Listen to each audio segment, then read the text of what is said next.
Suara ledakan disertai percikan api berasal dari kabel listrik bawah tanah yang terbakar di Jatinegara, Jakarta Timur, Minggu pagi.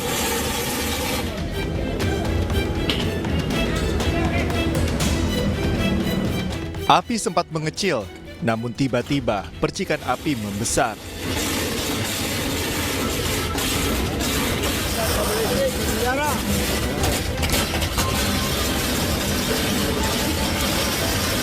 Asap pekat membumbung tinggi dan sempat mengganggu jarak pandang pengguna jalan. Tiba-tiba aja api nyala. Dari mana? Dari situ aliran listrik. Ada yang bakar sampah atau enggak, Pak? Nggak ada. Nggak ada, tiba-tiba nyala. Mungkin air kali, Oh gitu ya, Pak ya? strom atau jaringan kabelnya itu terbuka, dia beradu. Mungkin kemakan tikus juga, kita nggak tahu kan. Ya kan gitu kan, soalnya kabel itu kan begini. Api berhasil padam setelah petugas pemadam kebakaran tiba di lokasi. Diduga kebakaran akibat kabel yang terkena air akibat pelindung kabel rusak. Dari Jakarta, Rio Manik, iNews melaporkan. Pemirsa, hari ini Presiden Joko Widodo bertemu dengan Raja Keraton Yogyakarta Sri Sultan Hamengkubuwono X di Keraton Kilen, Kompleks Keraton Daerah Istimewa Yogyakarta. Pertemuan berlangsung tertutup selama 1 jam. Presiden Joko Widodo tiba di Keraton Yogyakarta sekitar jam 10 pagi tadi. Mobil yang membawa Presiden langsung masuk ke Kompleks Keraton Yogyakarta. Pertemuan antara Jokowi dan Sri Sultan Hamengkubuwono X berlangsung tertutup. Usai pertemuan yang berlangsung lebih dari 1 jam, Presiden keluar meninggalkan Kompleks Keraton menggunakan kendaraan pribadi. Presiden Jokowi pun sempat menyapa media usai pertemuan.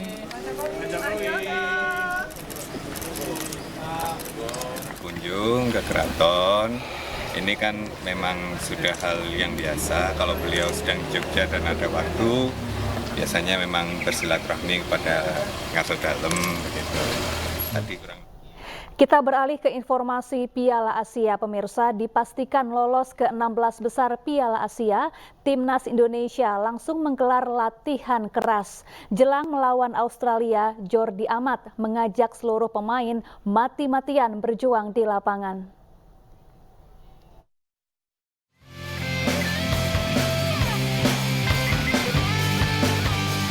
Semua bisa terjadi di sepak bola.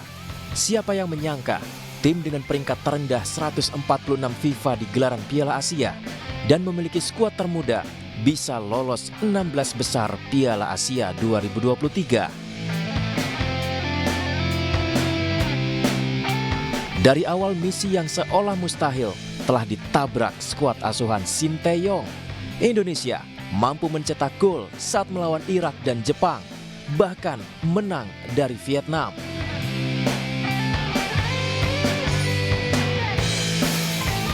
Tapi ini belum usai.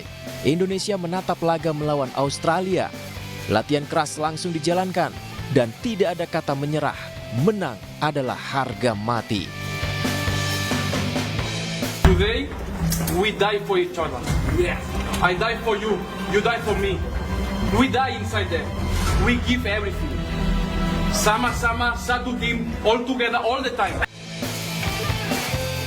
Saat bicara peringkat FIFA mungkin Indonesia tertinggal dari tim Australia.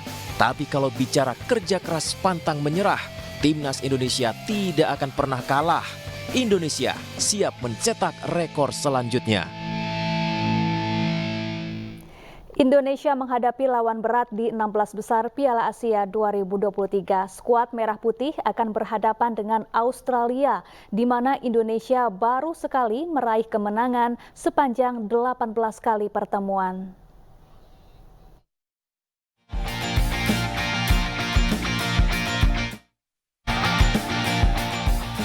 Indonesia bersiap memasuki pertarungan sengit di babak 16 besar Piala Asia 2023 setelah mencetak sejarah lolos ke babak 16 besar pertama kalinya. Lawan yang kali ini dihadapi adalah Australia, negara tetangga yang juga musuh berat bagi perjalanan tim Merah Putih di kancah internasional. Australia juga menjadi andalan di turnamen ini. Meski demikian, pelatih Sinteyong menolak menyerah. STI berharap pemain-pemain muda miliknya seperti Marcelino Ferdinand dan Ramadan Sananta bisa tampil performa terbaiknya. 내일 경기는 우리한테는 쉬운 경기는 절대 아니다 생각이 들고요. 워낙 호주란 팀은 좋은 팀이고 신체적인 조건이나 파워 면에서는 아시아에서는 가장 좋다고 생각할 수 있는 팀이다 보니까 힘든 경기는 될 수 있겠지만 우리 또한 포기하지 않고 경기장에서 젊은 패기로 우리 선수들한테 열심히 최선을 다하는 모습을 보여줄 수 있게끔 독려하겠습니다. Indonesia dan Australia sudah bertemu sebanyak 18 kali di semua turnamen. Indonesia tampak inferior karena hanya menang sekali. Sementara Australia menang 14 kali dan hasil imbang 3 kali. Satu-satunya kemenangan Indonesia terjadi pada Agustus 1981.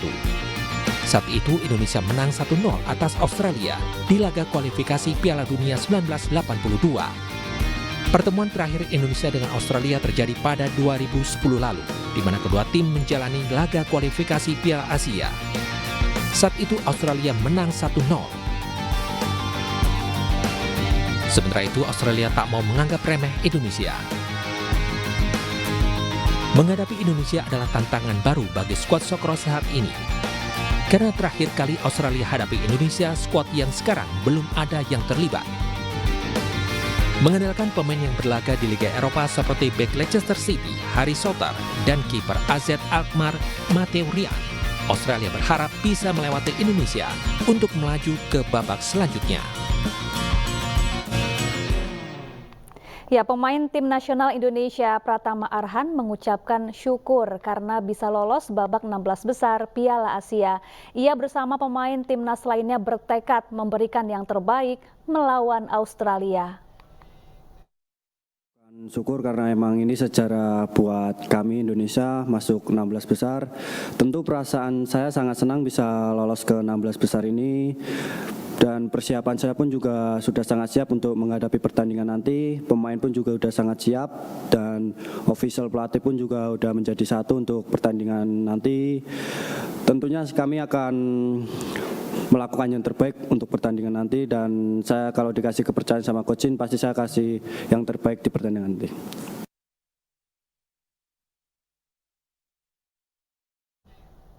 Pemirsa, nada optimisme disuarakan rakyat Indonesia menatap babak 16 besar Piala Asia Timnas Indonesia melawan Australia.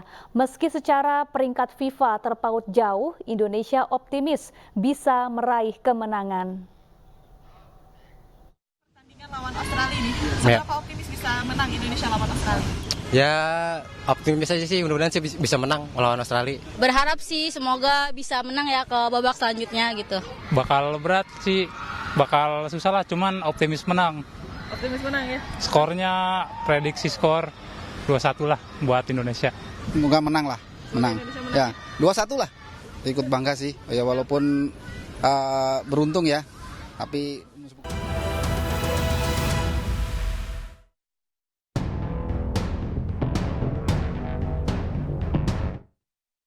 Juru bicara TPN Ganjar Mahfud Aiman Wicaksono menjalani pemeriksaan selama 12 jam di Mapolda Metro Jaya Jumat lalu.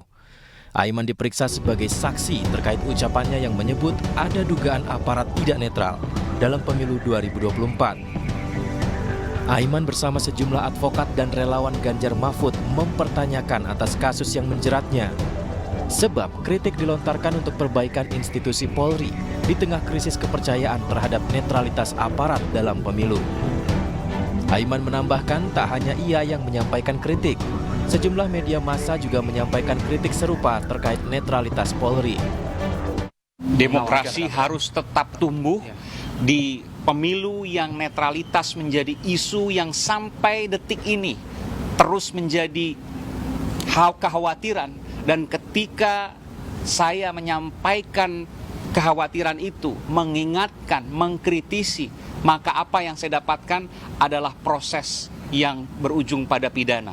Tentu ini masyarakat yang bisa menilai, padahal apa yang saya sampaikan juga saya tegaskan juga, disampaikan juga oleh sejumlah media, tadi saya sebutkan juga ya, saya sebutkan lagi, ada dan kita perlihatkan tadi di BAP ya. Media Indonesia ya, 10 November ini tertulis pemasangan baliho libatkan polisi.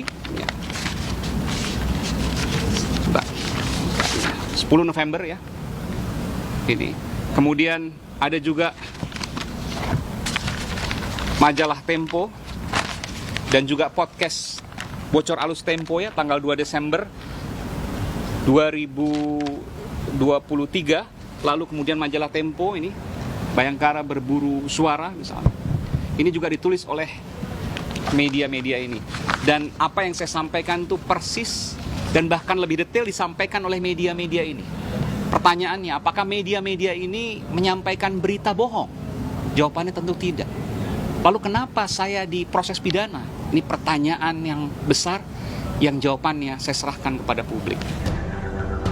Sementara itu, calon presiden nomor urut 3 Ganjar Pranowo menegaskan pihaknya akan terus membela Aiman dan mengawal kasus ini hingga tuntas. Kami akan bela Aiman. Aiman adalah seorang jurnalis yang sedang menceritakan kondisi dengan hak dan kebebasan jurnalismenya. Maka sebenarnya cara melawannya bukan menangkap, bukan memeriksa, tapi silakan Anda punya hak jawab. Itulah pers yang bebas yang saat itu diperjuangkan dalam era reformasi. Tim Ganjar Mahfud hari ini akan mendampingi. Kita akan tanyakan pada penegak hukum apa sebenarnya yang terjadi. Dalam pemeriksaan di Polda Metro Jaya, penyidik menyita ponsel Aiman dengan dalih untuk kepentingan pembuktian dalam penyidikan. Meski Aiman keberatan, Aiman bersikukuh akan melindungi identitas narasumber yang memberikannya informasi. Dari Jakarta, Tim Liputan iNews melaporkan. Ya, kenapa polisi menyita telepon genggam Aiman yang masih menjadi saksi? Untuk membahasnya sudah bergabung bersama kami di studio. Ada Wakil Direktur Eksekutif Deputi Hukum TPN Ganjar Mahfud, ada Mas Vincent Mendrova. Selamat sore Mas Vincent, apa kabar? Selamat sore, kabar baik. Dan melalui sambungan Zoom ada Ketua Perhimpunan Bantuan Hukum dan Hak Asasi Manusia, ada Mas Julius Ibrani. Selamat sore Mas Julius, apa kabar? Selamat sore, kabar baik, terima kasih. Baik, saya ingin ke Mas Vincent terlebih dahulu. Mas Vincent, kemarin pemeriksaan berlangsung hingga 12 jam ya di Mapolda Metro Jaya. Betul. Ada lebih dari 50 pertanyaan yang diajukan kepada Aiman Wicaksono dan juga tim advokat di sana. Seperti apa jalannya pemeriksaan yang berlangsung cukup panjang tersebut, Mas Vincent? Baik, jadi kita memulai penyidikan. Saudara Aiman Wicaksono dimulai diperiksa itu di jam 11 siang, kemudian ada beberapa kali istirahat dan baru selesai dan keluar dari Krimsus Polda Metro Jaya itu jam 11 malam harinya. Baik, apa saja materi yang ditanyakan atau yang lebih dititik beratkan gitu saat pemeriksaan? Ya, jadi Saudara Aiman Wicaksono, dia dipanggil dalam kapasitas sebagai saksi, kemudian ada 59 pertanyaan yang diajukan oleh penyidik Polda Metro Jaya. Dalam pertanyaan-pertanyaan itu lebih fokus pada keingintahuan penyidik siapa narasumber yang dimiliki oleh Saudara Aiman Wicaksono. Yeah. Jadi lebih fokus pada data informasi narasumber yang dimiliki oleh Saudara Aiman Wicaksono. Dan pada saat diperiksa itu kita berkali-kali menjawab dengan pertanyaan berulang-ulang bahwa Saudara Aiman Wicaksono dalam mendapatkan sumber itu dalam kapasitas juga masih sebagai wartawan. Sehingga kalau kita juga sampaikan bahwa kalau berdasarkan Undang-Undang Pers di pasal 4 ayat 4 itu bahwa Saudara Aiman memiliki hak tolak untuk memberitahukan narasumber di di data yang dimiliki oleh Saudara Aiman Wicaksono. Baik, Mas Julius, ini Aiman Wicaksono menyampaikan informasi terkait dugaan polisi tidak netral di pemilu dalam kapasitasnya sebagai seorang jurnalis, namun kemudian menyeret Aiman ke kasus hukum hingga saat ini. Bagaimana tanggapan Anda, Mas Julius? Ya, jelas dari sini ya, kita melihat ada dua koridor hukum yang sedang dibangkangi ya oleh Polda Metro Jaya ketika memeriksa Aiman gitu ya. Ini harus saya sampaikan. Karena pertama, kenapa kemudian disebut pemeriksaan dilakukan secara sewenang-wenang atau semena-mena? Karena pertama, yang disampaikan Aiman terkait dengan netralitas institusional ya, institusional Polri itu merupakan domain publik yang dibahas Komisi 3 DPR RI. Jadi dalam konteks penyelenggaraan pemilu. Nah, dalam konteks penyelenggaraan pemilu, maka segala bentuk dugaan pelanggaran baik dia administrasi, etika, sampai dugaan pidana, koridornya harus melalui dulu penyelenggaraan pemilu, baik itu KPU, Bawaslu, dan segala macamnya. Nah, proses ini tidak kita lihat berjalan, itu yang pertama. Yang kedua, bahwa Aiman juga berlatar belakang profesional sebagai seorang jurnalis yang juga tercatat di Dewan Pers, itu tidak bisa kita pungkiri. Ketika banyak informan yang memberikan data, dokumen, informasi, ini harus direkam dalam satu koridor hukum yang namanya jurnalistik. Ada Undang-Undang Pers nomor 40 tahun 99, maka mekanisme jurnalistik yang dianggap misalnya mengganggu, tidak benarkah informasinya, dan segala macamnya, ini harus terlebih dahulu diuji melalui metode jurnalistik di bawah Undang-Undang Pers bersama Dewan Pers. Ada hak jawab di sana, ada kemudian pelaporan dugaan pelanggaran etika jurnalistik di bawah Dewan Pers, tetapi koridornya tetap koridor pers atau jurnalistik.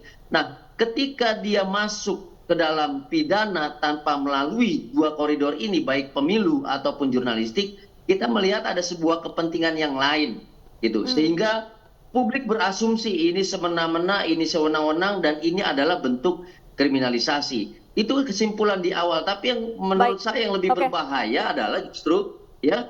Mas Julius, kepentingan yang lain seperti apa yang Anda maksud?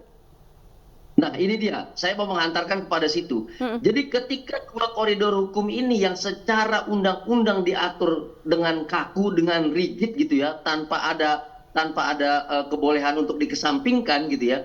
Tapi tiba-tiba proses ini berjalan dan saya mendengar sudah sampai ke penyidikan tadi dari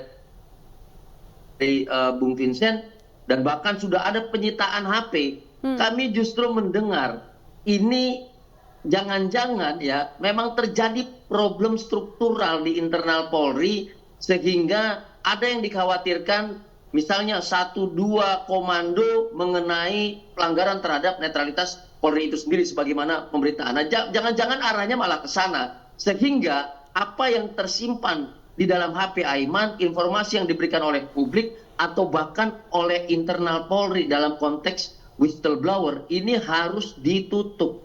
Ini harus disembunyikan dengan cara apapun, termasuk dalam konteks pemeriksaan dugaan tindak pidana.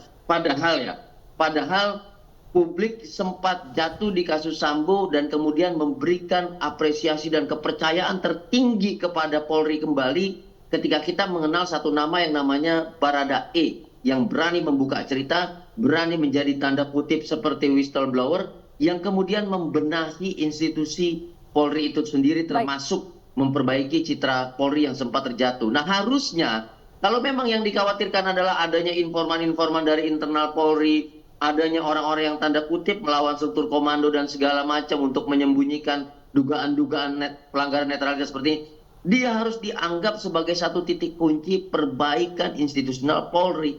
Tidak boleh kemudian dia dibungkam, tidak boleh kemudian dia dicari-cari siapa untuk kemudian tanda kutip disembunyikan atau bahkan dihentikan gerakannya. Kira-kira begitu. Baik, Mas Vincent, saat pemeriksaan kemarin mengapa ponsel milik Aiman Wicaksono sampai harus disita oleh penyidik? Ya, memang ini hal yang kita perdebatkan kepada penyidik, bahwa pertama Saudara Aiman Wicaksono sebelum pemanggilan, sebelum datang di Polda Metro Jaya, kita sudah mendatangi Dewan Pers dan kita sudah membuat laporan ke Dewan Pers. Pada intinya ada dua hal yang kita minta di Dewan Pers. Yang pertama adalah untuk memvalidasi keabsahan sebagai wartawan, dan yang kedua adalah memverifikasi data narasumber apakah itu sesuai dengan kode etik jurnalistik atau tidak. Nah itu kita lakukan di Dewan Pers dan itu sedang berjalan. Sehingga pada saat waktu di Polda Metro Jaya, ini juga kita sudah sampaikan bahwa kita sudah sampaikan pengaduan kita di Dewan Pers, Anda terimanya. Namun memang teman-teman penyidik menganggap hal ini penting untuk mereka sita. Dan kita sudah meminta dasar mereka untuk melakukan penyitaan itu. Memang ada keberatan kita dalam penyitaan karena satu itu hanya berupa memang ada izin dari pengadilan, itu surat penetapan izin diberikan kepada penyidik untuk menyita. Namun yang tertuang di dalam surat itu hanya satu barang bukti yang disita, dicantumkan yaitu handphone daripada saudara Aiman. Tapi di dalam berita acara penyitaan ini itu ada 4 yang dilakukan penyitaan. Yang ketiganya itu adalah pertama WhatsApp daripada si saudara Aiman, kemudian disita juga Instagram dari saudara Aiman, dan yang terakhir adalah email saudara Aiman. Sedangkan kita tahu sendiri misalnya Instagram dan email ini tidak terkait dengan pokok penyelidikan, namun tetap dipaksakan oleh penyidik. Ada catatan kami dalam surat surat izin dari pengadilan tersebut. Pertama itu hanya satu dicantumkan barang bukti yang disita, kedua itu ditandatangan oleh wakil ketua pengadilan. Biasanya itu ditandatangan oleh langsung ketua pengadilan langsung dalam penetapan ataupun surat izin mengenai penyitaan tersebut. Gitu. Nah, sehingga kami sempat menanyakan urgensitas sifat mendesak diharuskan sekarang, karena memang pada saat itu tidak diperkenankan saudara Aiman untuk pergi dari Polda Metro Jaya kalau tidak menyerahkan handphone dan juga Instagram, WhatsApp dan juga email saudara Aiman Wicaksono ini. Jadi kita tidak memiliki daya upaya untuk bisa keluar dari Polda Metro Jaya kecuali dengan daya paksa yang dimiliki oleh penyidik untuk menyita barang bukti tersebut. Baik, Mas Julius, sebetulnya bolehkah penyidik menyita ponsel dari seseorang yang masih berstatus saksi? Ya, jelas tidak diperbolehkan ya. Jadi begini, penyitaan itu pada dasarnya adalah pada tahap penyidikan, yang artinya sudah diketahui betul alat bukti, benda atau barang lain yang dianggap sebagai dia bagian dari kejahatan, dipergunakan khusus untuk melakukan tindak pidana kejahatan. Jadi dia sudah harus fix bahwa inilah benda yang isinya alat untuk digunakan sebagai tindak pidana kejahatan. Nah, pertanyaannya, apakah yang disampaikan Aiman itu adalah informasi yang merupakan kejahatan? Nah, itu yang tadi saya bilang bahwa kan belum ada uji baik secara penyelenggaraan pemilu ataupun dalam konteks pers bahwa informasi yang disampaikan Aiman dan sumbernya adalah kejahatan atau dianggap melanggar etika atau administrasi pemilu, melanggar etika jurnalistik. Ini belum ada. Jadi ketika dia mengambil barang itu, lalu tadi saya mendengar juga dari Bung Vincent bahwa izinnya tidak melalui ketua pengadilan tapi wakil ketua, kalau dia bukan dalam kapasitasnya PLT ketua pengadilan, artinya menggantikan posisi ketua, maka itu tidak sah. Kalau dia mencantumkan HP lalu tidak memberikan pertimbangan apa yang ada di dalam HP itu sehingga itu perlu disita, itu juga merupakan pelanggaran.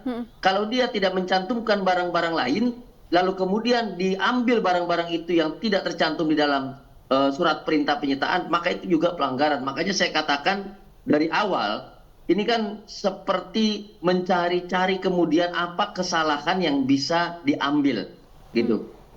Prosesnya penyidikan tapi statusnya masih saksi, tetapi kemudian mengambil alat bukti yang bahkan sudah dianggap pada level pembuktian yang sudah lebih jauh lagi, begitu loh. Nah, ini secara hukum acara, ya, plot yang seperti ini, maju mundur bolak-balik ini jelas-jelas melanggar hak asasi manusia karena menimbulkan ketidakpastian hukum, sehingga tidak sepatutnya dilakukan penyitaan terhadap HP Aiman. Mas Julius dan Mas Vincent, kita tahan dulu sejenak, kita akan simak terlebih dahulu orasi dari calon presiden nomor urut 3 Ganjar Pranowo yang tengah menyapa warga Wates di Jawa Tengah.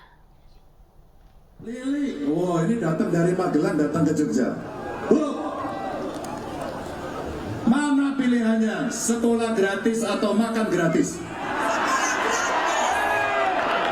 Sabar toh, cinta tekan ini Bu Lili gitu loh.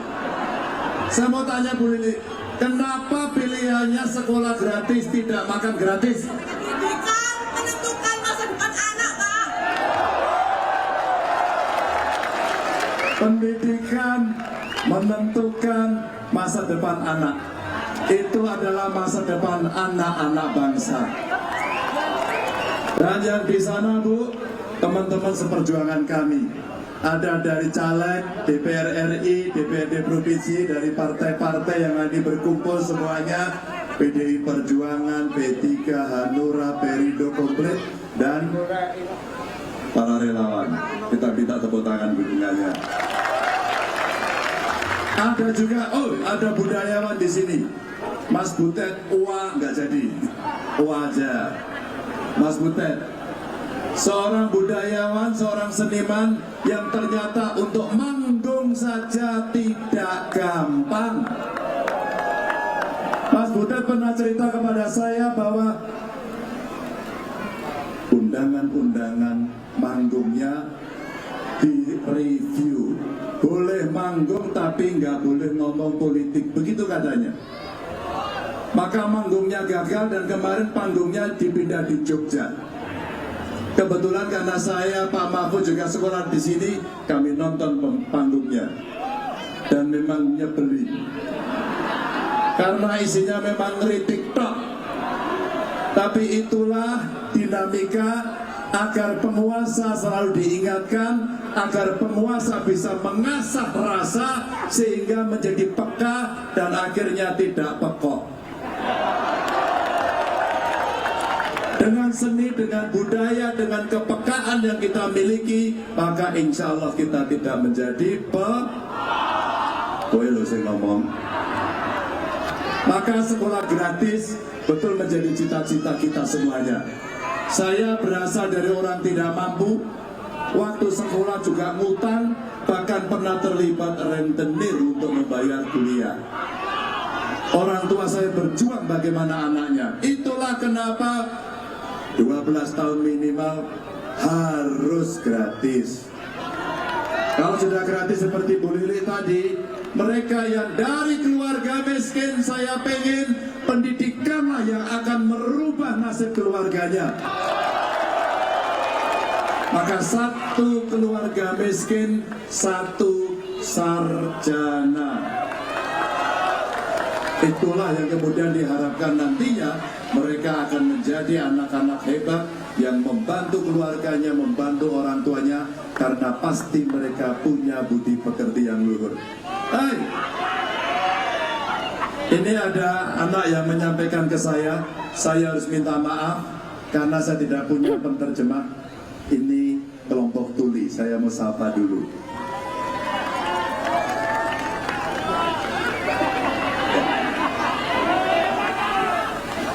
Ya. Aduh, terima kasih. Ya.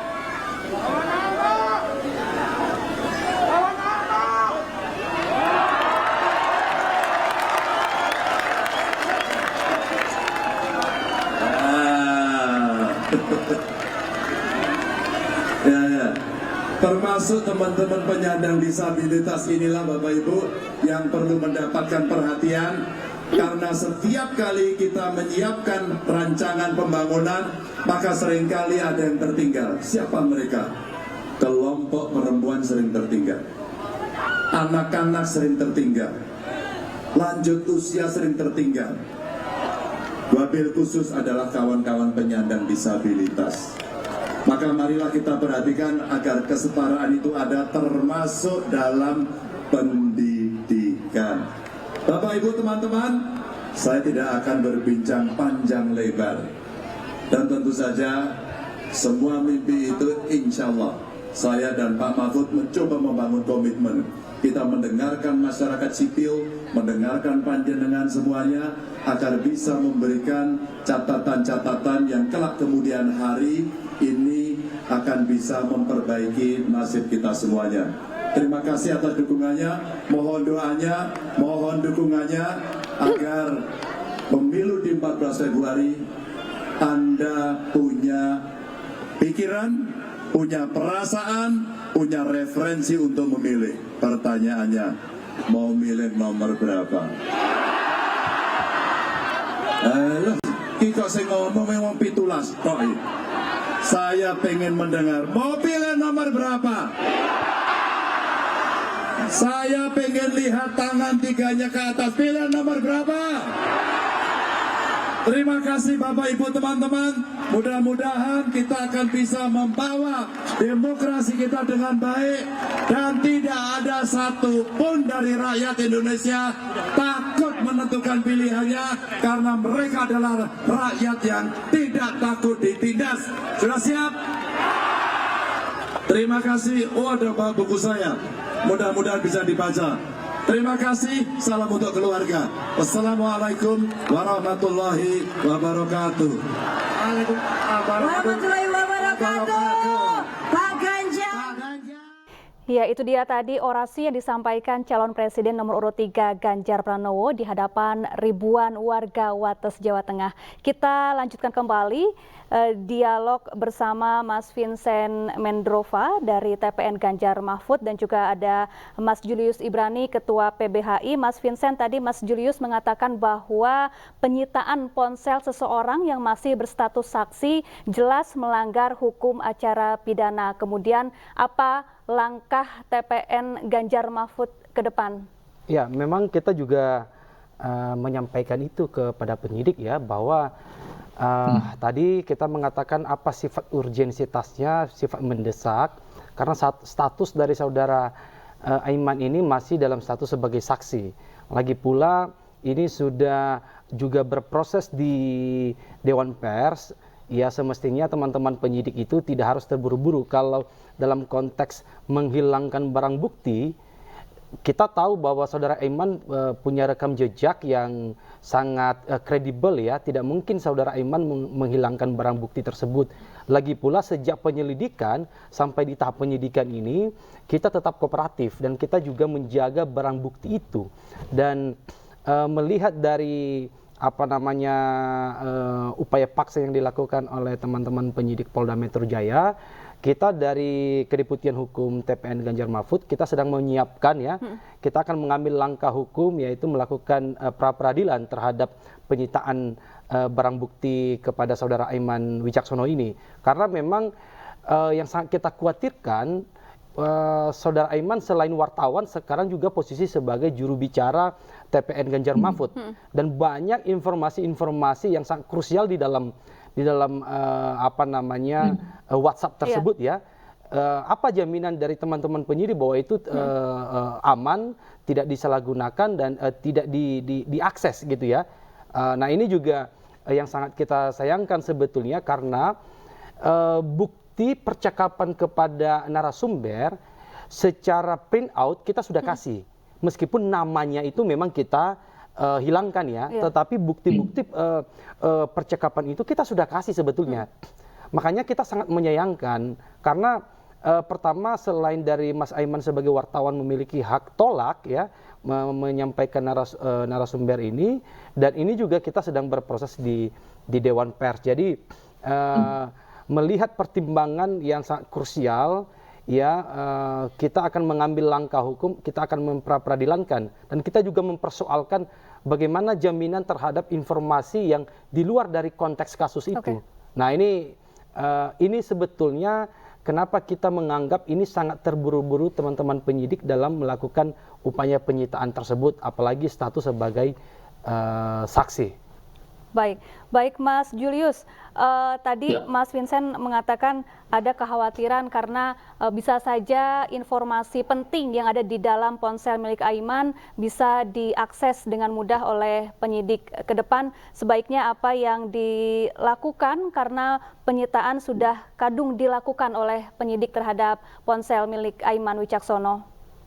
Ya, yang pasti pertama penyitaan itu bisa dikembalikan. Ya, bisa dibatalkan, bisa dicabut oleh penyidik, karena itu kewenangan penyidik. Terlebih lagi ditemukan beberapa kejanggalan sebagaimana yang disampaikan Bung Vincent dan di pengacara tadi. Itu pertama. Yang kedua, saya harus merujuk ke internal. Kalau misalnya penyidik tidak ingin mendengarkan masukan atau kritik dari publik gitu ya. Jadi seharusnya penyidik tetap merujuk pada surat telegram nomor 1160 tahun 2023 yang disampaikan oleh Kapolri langsung, Jenderal Listio Sigit. Jadi apa yang disampaikan oleh Bung Vincent tadi bahwa Aiman berstatus sebagai caleg, artinya dia peserta pemilu, dia juga jubir dari salah satu paslon yang sedang berkontestasi saat ini, nomor 03 ya, berarti Ganjar Pranowo dan Mahfud MD, yang artinya ada informasi di dalam handphone tersebut dalam bentuk komunikasi atau bentuk apapun, sehingga ini yang dilarang oleh telegram dari Kapolri itu.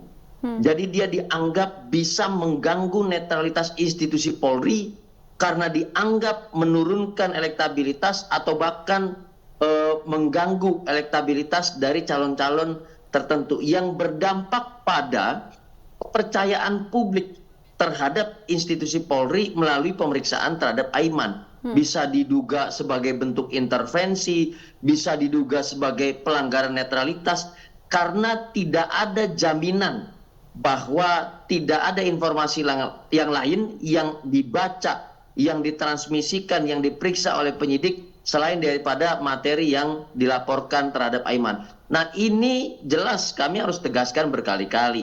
Kompolnas, Propam harus periksa, harus evaluasi, karena ini melanggar telegram internal Polri nomor 1160 tahun 2023. Dan jangan sampai ini juga yang kemudian membuat kepercayaan Polri berupa netralitas institusional Polri dalam pemilu 2024 nanti ini kian terganggu, kian dianggap melakukan intervensi terhadap pasangan calon tertentu lewat pemeriksaan tindak pidana yang seharusnya ditunda, kira-kira begitu. Baik, Mas Julius, Aiman ini kan hanya menyampaikan kritiknya dalam kapasitasnya sebagai seorang jurnalis. Bahkan beberapa media lain juga menyuarakan kritik yang serupa terhadap Polri di penyelenggaraan pemilu 2024 ini. Apakah hal ini kemudian ke depan bisa membuat akhirnya banyak orang atau bahkan media menjadi segan begitu untuk mengkritik aparat maupun pemerintah? Ya, ini tidak boleh hanya dipandang sebagai kritikan calon atau peserta pemilu tertentu terhadap penyelenggaraan pemilu karena koridornya di situ, tapi ini harus dianggap sebagai bentuk nyata partisipasi publik terhadap pemilu kita. Ingat, ada kausalitas yang langsung, ya ada relevansi yang langsung antara partisipasi publik dengan tingkat golput atau pencoblosan pada pemilu nanti. Ya, semakin banyak partisipasi, semakin banyak yang ikut mencoblos dan semakin kecil angka golput, yang artinya semakin sukses pemilu kita. Jadi kalau partisipasi dalam bentuk apapun, kritik, dukungan, saling kerjasama, koordinasi, pengawasan, dibungkam lalu dikriminalisasi, ini yang akan menjadi penghambat utama partisipasi publik yang bahkan membuat para orang-orang kelompok elit, para kelompok terdidik yang tadinya berpikir untuk ikut berpartisipasi, dia akan semakin tegar untuk golput. Dia akan muak dengan penyelenggaraan pemilu yang penuh dengan ancaman, intimidasi, dan kriminalisasi seperti ini. Dan yang rugi siapa? Pertama, pemilu kita akan gagal total nanti. Angka golput akan tinggi nanti. Masyarakat akan menjadi tidak peduli. Kenapa? Karena berpartisipasi saja tentu dikriminalisasi. Padahal kalau kita merujuk pada undang-undang ITE yang diterapkan terhadap Aiman, yang disampaikan Aiman adalah kepentingan publik yang dikecualikan dalam konteks kriminalisasi undang-undang ITE. Artinya dia tidak boleh dilaporkan, tidak boleh diperiksa, apalagi sampai dinaikkan statusnya ke penyidikan. Harus sejak awal dia ditolak dan tidak ditindaklanjuti. Nah, ini yang membuat masyarakat takut. Dan beberapa masyarakat yang kami temui di lapangan, Syafa, itu sudah jelas menegaskan kami takut, Pak.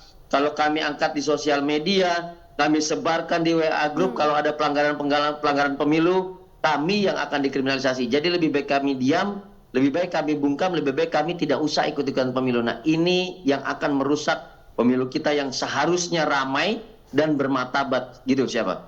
Baik. Mas Vincent, ini TPN Ganjar Mahfud ini begitu solid dan total begitu ya mendukung Aiman Wicaksono untuk menghadapi kasus yang sedang dihadapi. Bahkan Capres Ganjar Pranowo juga sudah menegaskan akan terus membela Aiman Wicaksono. Anda yakin Aiman Wicaksono akan lolos dari jerat pasal yang dilaporkan terhadap Aiman? Ya, pertama dulu bahwa memang sejak awal ada 2 undang-undang yang dikenakan kepada saudara ini dilaporkan ya. Itu pertama Undang-Undang ITE dan yang kedua adalah Undang-Undang Nomor 1 Tahun 1946. Kemudian dalam proses penyidikan itu sudah tidak digunakan lagi, hasil gelar perkara tidak digunakan lagi Undang-Undang ITE-nya, tapi lebih fokus pada Undang-Undang Nomor 1 Tahun 1946, Pasal 14 Ayat 1 Ayat 2 dan Pasal 15. Kalau kita lihat dari unsur tersebut, kami sangat meyakini bahwa saudara Aiman ini tidak menyebarkan berita bohong, gitu ya.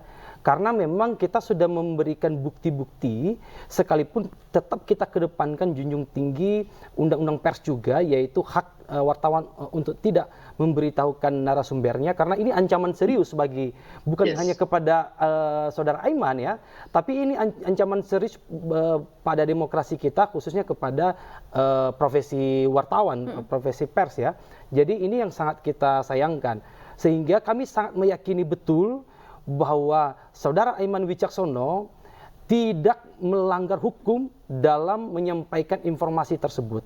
Kalau kita telaah satu-satu apa yang disampaikannya pada saat tanggal 11 November 2023 itu, ya, itu juga tidak bersifat kesimpulan, justru menghimbau institusi penegak hukum, institusi Polri untuk menelusuri lebih lanjut. Ini kan seperti yang disampaikan oleh tadi Ketua PBHI ya, bahwa ini sebetulnya ini bentuk ya kepedulian, bentuk partisipasi masyarakat, apalagi saudara Aiman ini sebagai wartawan. Justru semestinya teman-teman di Polri ini menyikapi bukan dalam konteks pemidanaan, tapi harus menyikapi ini dalam bentuk masukan ya, saran, dan juga ini bentuk partisipasi dalam mensukseskan pemilu 2024 ini. Jadi seperti yang disampaikan oleh Capres nomor 3 Bapak Ganjar Pranowo, bahwa kita akan membela dan kita meyakini bahwa saudara Aiman Wicaksono tidak melakukan tindak pidana sebagaimana yang dituduhkan di dalam pasal 14, pasal 15 Undang-Undang Nomor 1 tahun 1946. Baik, terima kasih Mas Vincent Mendrova, Wakil Direktur Eksekutif Deputi Hukum TPN Ganjar Mahfud sudah hadir di studio iNews. Kemudian terima kasih juga kepada Mas Julius Ibrani, Ketua PBHI telah bergabung bersama kami di iNews sore. Sama-sama. Pemirsa, calon presiden nomor urut 1 Anies Baswedan menggelar kampanye akbar di lapangan Tegalega, Kota Bandung, Jawa Barat. Di hadapan ribuan relawan, Anies menggaungkan semangat perubahan atas ketimpangan sosial yang terjadi saat ini.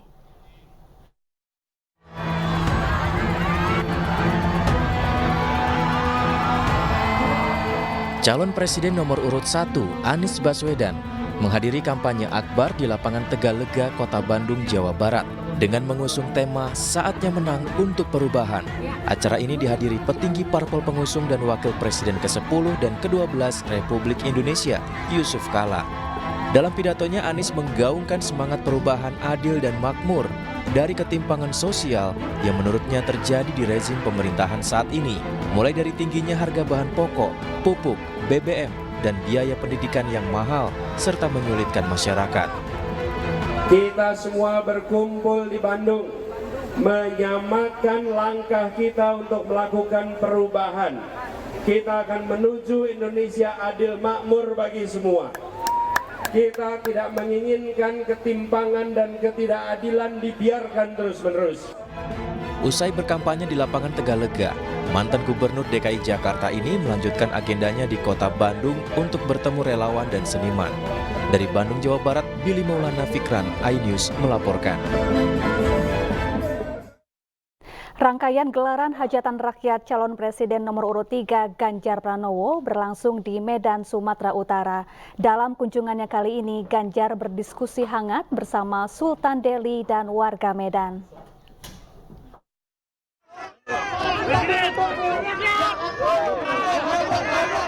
Kedatangan Ganjar di kawasan Istana Maimun disambut hangat warga Medan, Sumatera Utara. Warga antusias melihat langsung calon presiden nomor urut 3 Ganjar Pranowo. Tarian tradisional khas Sumatera Utara dan sorakan antusias dari warga mengiringi kedatangan Ganjar. Kedatangan Ganjar diterima langsung oleh Sultan Delhi ke-14, Sultan Mahmud Arya Lamanjiji Perkasa Alam Shah atau Tuanku Aji.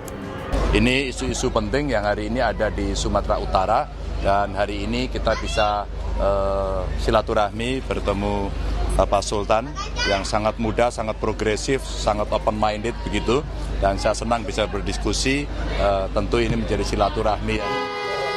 Kunjungan ke Istana Maimun merupakan rangkaian gelaran hajatan rakyat calon presiden nomor urut 3 Ganjar Pranowo di Sumatera Utara.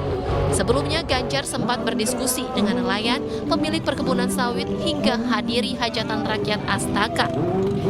Dari Medan, Sumatera Utara, Dilami Aulia, Muhammad Zulkarnain, iNews melaporkan.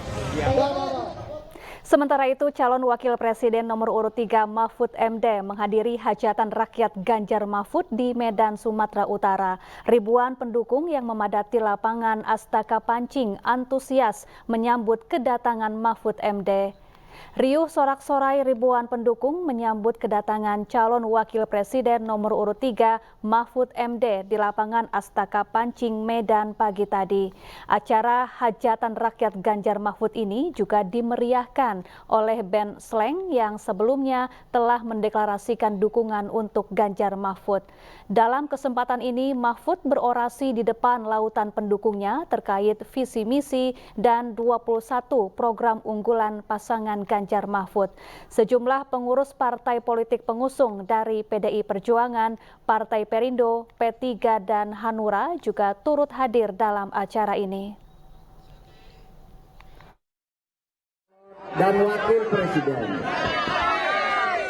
Yang pertama, melindungi atau memberikan perlindungan hak asasi di bidang peribadatan kepada semua pemeluk agama tanpa pandang bulu dan tanpa. Pemirsa, istri calon presiden nomor urut 3 Ganjar Pranowo, Siti Atikoh, belusukan ke Pasar Rakyat Oro-Oro Dowo di Malang, Jawa Timur. Siti Atikoh memuji tata ruang pasar yang bersih dan rapi dengan produk-produk pangan berkualitas baik setara supermarket.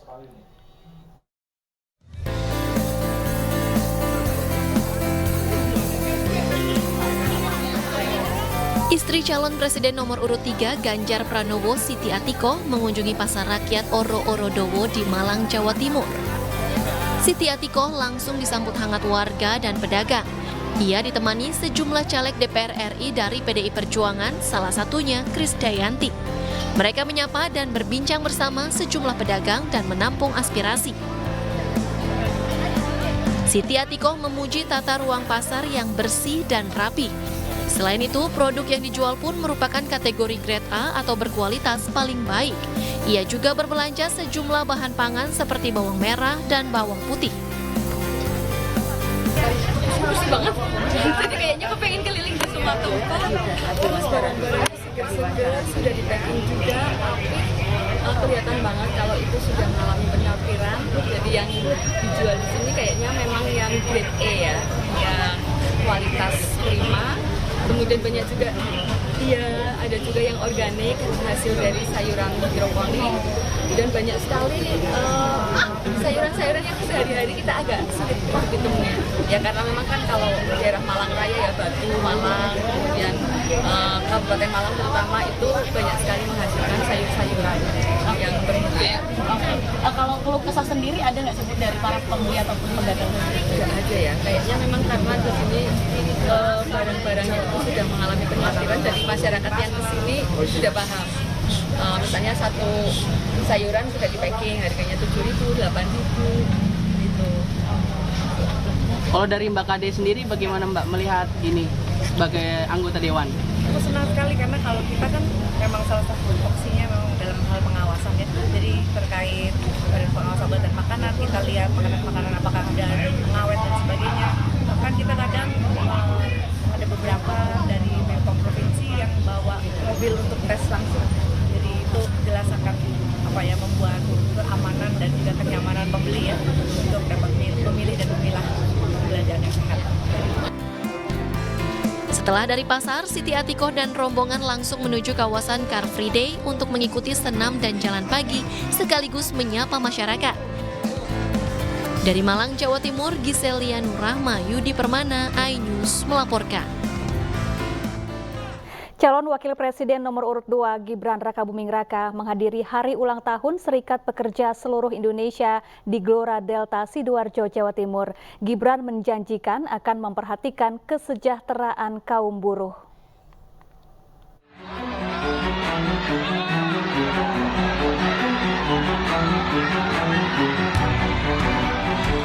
Kedatangan Cawapres nomor urut 2 Gibran Rakabuming Raka pada peringatan HUT Serikat Pekerja Seluruh Indonesia atau SPSI yang digelar di Gelora Delta Sidoarjo, Jawa Timur disambut hangat para relawan dan simpatisan Minggu siang.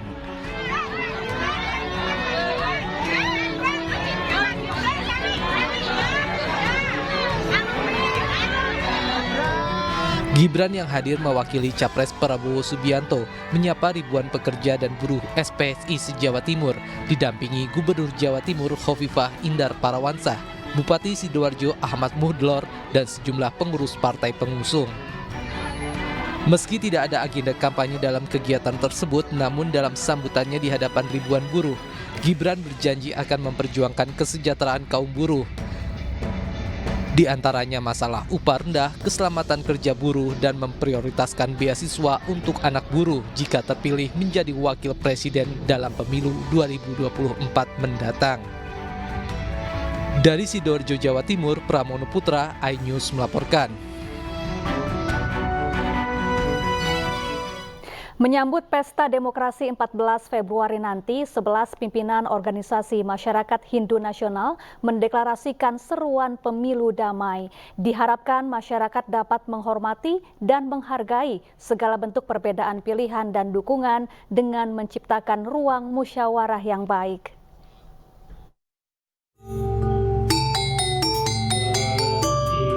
Menjelang pemilu, segenap komponen bangsa harus menjaga persatuan dan kesatuan bangsa di tengah perbedaan pilihan.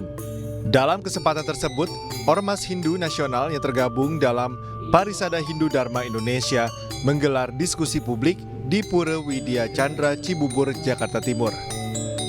Dari 11 organisasi keagamaan umat Hindu mendeklarasi untuk menyerukan pemilu damai yang memiliki latar belakang beragam seperti mahasiswa, pendidik, dan pensiunan TNI Polri berkomitmen mengawal pesta demokrasi. Kita berharap pemilu nanti melahirkan pemimpin yang bisa melaksanakan dharma, kebenaran, sehingga betul-betul bisa dipertanggungjawabkan kepada bangsa dan negara kita, termasuk pada Tuhan Yang Maha Kuasa. Karena itu kita ingin pemimpin kita ke depan memilih leader sekaligus manajer, bukan dealer, jadi bukan transaksional. Jadi betul-betul pemimpin yang tidak korup, pemimpin yang tidak akan kacang lupakan kulit. Betul-betul dia bisa melaksanakan dan menjadi toladan sebagai pemimpin puncak bangsa ini. Dalam proses pemilu nanti diharapkan masyarakat dapat menghormati dan menghargai segala bentuk perbedaan pilihan dan dukungan dengan menciptakan ruang musyawarah yang baik. Dari Jakarta, Muharlin, iNews melaporkan.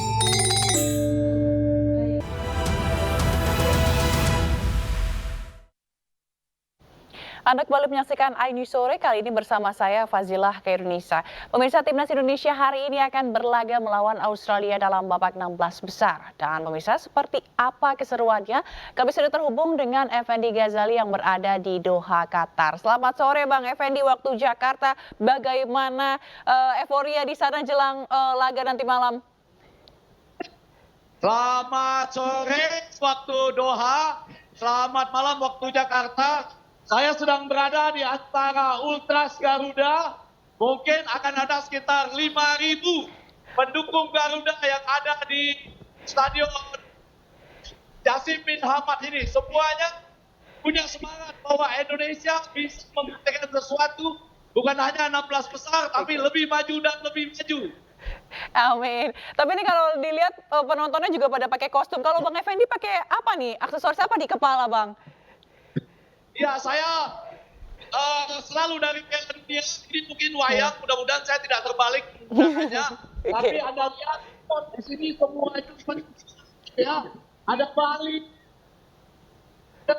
Semuanya luar biasa, dan kami siap menyanyi untuk semua pemirsa yang ada di Indonesia yang sedang menontonnya. Oke, seru banget nih kayaknya ya Bang. Tapi kalau selama ini Abang menyaksikan pertandingan di Piala Asia ini, menurut Abang gimana performa timnas kita? Oh ya, yang pertama kita tentu saja sudah membuat sejarah, masuk di 16 besar. Dan jangan lupa Australia memang tampil dengan sangat baik, peringkat 25 dunia, lalu menang 2-0 lawan India, menang 1-0 lawan Syria, dan Uzbekistan. Kita bisa mengalahkan Vietnam, lalu kalah dari 2 calon juara, yaitu Irak dan Jepang. Intinya kami semua ada di sini. Jangan sampai 10 menit pertama kita diteror oleh Australia. Kita juga harus bisa bermain dengan baik di lapangan tengah, dan kemudian juga bisa memberikan serangan balik. Tapi jauh lebih penting dengan suara mereka ya. Ya coba. Oke, tentu kita berharap yang terbaik gitu untuk timnas kita. Tapi Bang Effendi ini, ini lucu sekali. Ini mereka diaspora Indonesia yang ada di sana atau memang sengaja datang untuk mendukung timnas di sana? Sebagian besar adalah warga Ultras Garuda di Indonesia, tapi tidak sedikit yang datang dari Bandung, Bali, Bogor, Tegal, dan Padang, dan begitu banyak yang lain. Ada juga yang datang dari Dubai, kemudian ada Bahrain, Oman, dan daerah-daerah sekitar Qatar ini. Jadi ini benar-benar bervariasi. Oke, itu juga ada yang bawa drum ya Bang ya di belakang Bang Effendi. Kayaknya seru banget ya. Bawa apa aja mereka Bang? Ayo, coba. Coba ya, sebentar ya. Sebentar. No. Ya. ID Indonesia. No.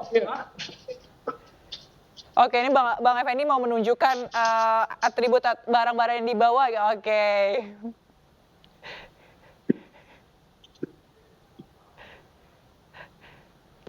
Nggak kedengeran Bang, tapi kita bisa membayangkan ya bagaimana serunya di sana ya Bang.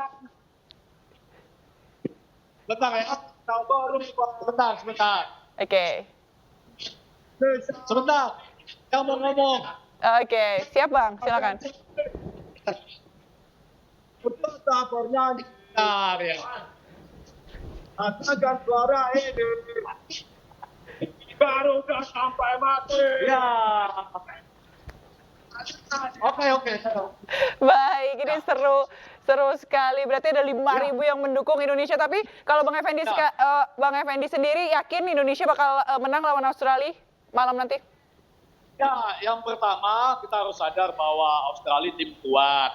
Ya, dari 13 kali pertemuan dengan Australia, rekor kita itu ya 8 kali kalah, 2 seri, 2 kali menang dan 3 seri.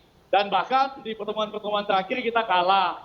Walaupun yang terakhir itu hanya seri 1-0. Kalahnya 1-0. Tapi kalau melihat spion ini dan melihat solidnya Sintayong, serta juga para pemain nasional yang kita lihat kemarin, waktu berlatih dan waktu ketemu, kita masih punya harapan. Syaratnya di 10 menit pertama, Itu mudah-mudahan kita tidak diteror, artinya kita mampu bermain di lapangan tengah. Tentu saja juga mengawal agar para penyerang kita juga bisa menakutkan bagi Australia. Ya, kita punya para pemain yang selevel dengan Australia juga. Bahkan Elkan Bagot itu kan bermain bersama dengan Cameron Woods di Ipswich misalnya. Kemudian juga kita tahu Justin Hoffner, Ivar Jenner, Sandy Walsh itu juga pemain-pemain yang bagus. Di samping juga ada tentu saja lemparan mautnya Arhan Pratama dan lain-lain. Intinya seri dulu lah di babak pertama, dan kita jangan diteror, kita mampu berani duel, karena Australia sangat terkenal dengan umpan lambung, umpan silang, serta bola-bola matinya. Bagian besar golnya dari situ. Oke. Bang Effendi, ini kan kita mencetak sejarah baru begitu ya, Timnas Indonesia lolos ke 16 besar. Bagaimana Bang Effendi melihat antusiasme mereka melihat Indonesia yang lolos ke 16 besar, warga Doha ataupun sekitarnya dari negara lain? Mereka kalau warga Indonesia sudah bergembira sekali kita masuk 16 besar, tapi mereka mengatakan sudah 16 besar, kenapa tidak quarter final, kenapa berhenti di sini? Jadi mereka datang mengatakan hasil soal belakangan, yang penting datang dan dukung dulu. Kalau warga sekitar sini, tadi kami diwawancara oleh BIHIN, Qatar dan lain-lain, mereka senang dengan Indonesia karena kita itu konsisten membela Palestina. Saya juga selalu menggunakan Save Palestine, karena Indonesia itu mendukung Palestina. Mereka selalu mengatakan good luck, dan maju terus Indonesia. Mudah-mudahan sekali lagi, tentu teknik berbicara lain. Sintayong juga punya pengalaman banyak dengan Australia, walaupun sekali lagi Australia adalah tim luar biasa dan salah satu calon juara, pernah juara juga di 2015 ya. Oke, sebagai pecinta bola juga Bang, kalau kita lihat pernyataan Sintayong yang menanggapi soal tidak ada persiapan khusus begitu ya secara spesifik dalam menghadapi Australia ini, menurut Bang Effendi peluangnya cukup oke kah buat timnas kita dengan melihat para pemainnya begitu? Yang ingin saya katakan adalah seluruh pendukung optimis. Kita toh sudah menuju 16 besar, kita harus bermain lepas, betul Sintayong. Saya ketemu Sintayong, Elkan Bagot, dan kemudian juga Ivar Jenner, ya, Rafael Strutz dan lain-lain. Yang penting itu bermain lepas. Toh kita sudah di 16 besar, sudah mencetak sejarah. Dan kita punya pemain ke-12 yang tidak dimiliki oleh Australia. Sangat sedikit mereka, Anda lihat ya. Stadion Jas bin Hamad ini boleh dibilang dikuasai oleh Indonesia. Jadi yang penting mereka main lepas, sudah 16 besar. Kita serahkan semuanya pada yang di atas. Berani duel ya, jangan merasa kalah mental. Kita satu level, ya kita punya kesempatan yang sama pada saat ini. Walaupun mereka jelas lebih baik. Baik. Jadi intinya mental harus kuat, harus berani begitu ya, agar tentunya mereka juga pasti harus memberikan yang terbaik bagi negara Indonesia. Baik, terima kasih Bang Effendi Ghazali. Sukses. Pertama kita bisa menahan imbang. Amin. Semangat nontonnya. Salam untuk teman-teman timnas di sana, Bang, dan diaspora lainnya. Baik. Selamat menyaksikan pertandingannya, Bang. Dukungan untuk pasangan Capres-Cawapres Ganjar Pranowo Mahfud MD juga datang dari luar negeri. Warga negara Indonesia di Belanda menyatakan siap memenangkan pasangan nomor urut 3 ini.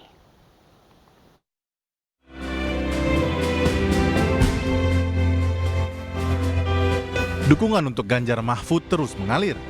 Kali ini, ratusan relawan Ganjar Pranowo Mahfud MD di Belanda gelar konsolidasi untuk memenangkan pasangan Capres-Cawapres nomor urut 3 ini.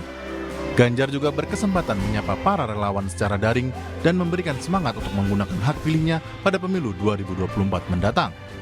Saya ingin berpesan bahwa kita harus terus berjuang, jangan menyerah, terus solid, terus semangat. Kita sebarkan visi dan misi dan apa yang sudah dikerjakan oleh Pak Ganjar dan Mahfud. Insya Allah nanti sampai hari pencoblosan kita akan mendapatkan yang terbaik. Saya datang ke acara ini sebagai salah satu pendukung Pak Ganjar, pasti Pak Ganjar, dan juga Pak Roni. Jadi saya simpatik sama mereka untuk mempercayakan ke depannya, terutama Indonesia ya, menjalani the future lebih baik.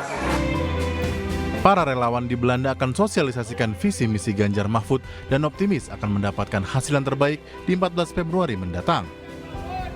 Tim Liputan iNews melaporkan. Puluhan bendera partai politik di area zona merah dan membahayakan pengendara ditertibkan Satpol PP Kota Cimahi Minggu pagi. Penertiban menyusul keluhan masyarakat dan surat dari Bawaslu terkait penertiban alat peraga kampanye yang melanggar aturan.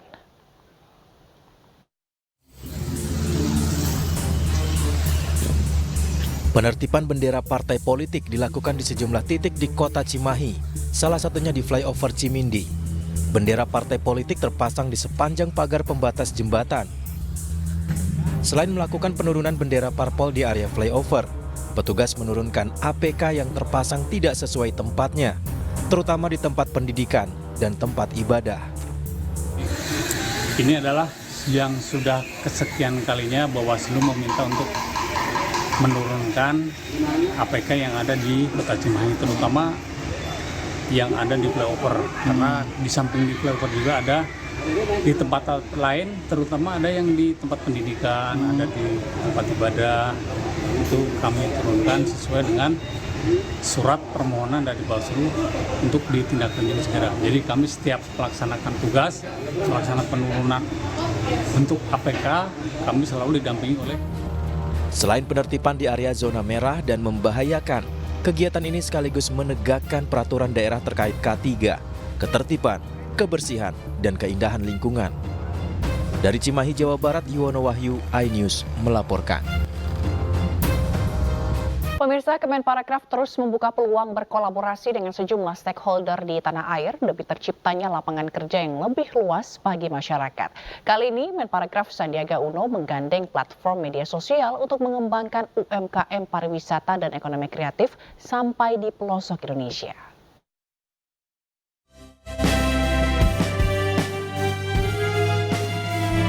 Program TikTok Jalin Nusantara resmi diluncurkan di Puncak Waringin, Labuan Bajo, Nusa Tenggara Timur. Program ini bertujuan mendukung pengembangan usaha mikro kecil menengah UMKM serta ekonomi kreatif berbasis digital di tanah air. Diharapkan program kerjasama ini mampu mempercepat target 50% UMKM masuk ke dalam ekonomi digital. Alhamdulillah hari ini di Puncak Waringin untuk semakin menggiatkan bukan hanya sisi pariwisata Labuan Bajo tapi produk-produk ekonomi kreatifnya. Dan yang disentuh adalah desa-desa wisata dan creative hub. Dalam kunjungan kerjanya di Labuan Bajo, Sandiaga Uno juga meninjau Parapuar Viewpoint. Lokasi ini akan dijadikan penginapan berbasis alam yang berorientasi pada penataan kawasan yang ramah lingkungan dengan menyuguhkan keindahan panorama 360 derajat. Kita memastikan clear and clean dari lahan itu penting, terutama untuk investasi. Jadi 129 hektar ini sudah HPL statusnya, itu berarti sudah clean and clear. Nah tentu masih ada yang sedang kita selesaikan untuk sertifikasi HPL. Nah itu prosesnya tentu bersama-sama dengan stakeholder dan kita harapkan juga meminimalisir yang disebut dengan risiko sosial. Menparekraf berharap banyaknya investasi yang masuk di Labuan Bajo mampu menghadirkan pariwisata yang berkualitas dan berkelanjutan, serta membuka lapangan kerja bagi masyarakat setempat. Dari Manggarai Barat, Nusa Tenggara Timur, Fakih Satrio, iNews melaporkan. Peristiwa ledakan bom atom di Nagasaki, Jepang menjadi sejarah yang tak terlupakan. Sisa-sisa sejarah di tahun 1945 silam dan itu kini ditampung dalam sebuah museum bernama Museum Bom Atom Nagasaki. Informasi Museum Bom Atom Nagasaki sekaligus menutup kebersamaan kita dalam iNews Sore hari ini. Selanjutnya Anda bisa menyaksikan program iNewsroom bersama rekan Anissa Dasuki. Saya Fazilah Kairunisa pamit undur diri. Terima kasih atas kebersamaan Anda. Sampai jumpa.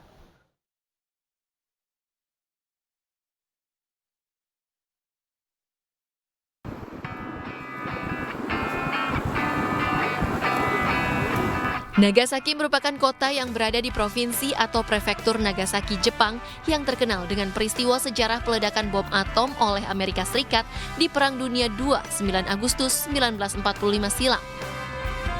Sisa-sisa sejarah tersebut ditampung dalam sebuah museum bernama Museum Bom Atom Nagasaki seluas lebih dari 15.000 meter persegi yang terletak di 7 hingga 8 Hirano, kota Nagasaki, Jepang. Museum ini menampilkan sejumlah sisa-sisa reruntuhan bangunan dan material serta penampakan bom atom Nagasaki atau yang disebut Fat Man yang menewaskan 73.884 orang dan melukai 74.909 orang. Pengunjung juga dapat menyaksikan kepedihan para korban bom atom Nagasaki melalui gambar yang dipajang. Salah satu penyintas bom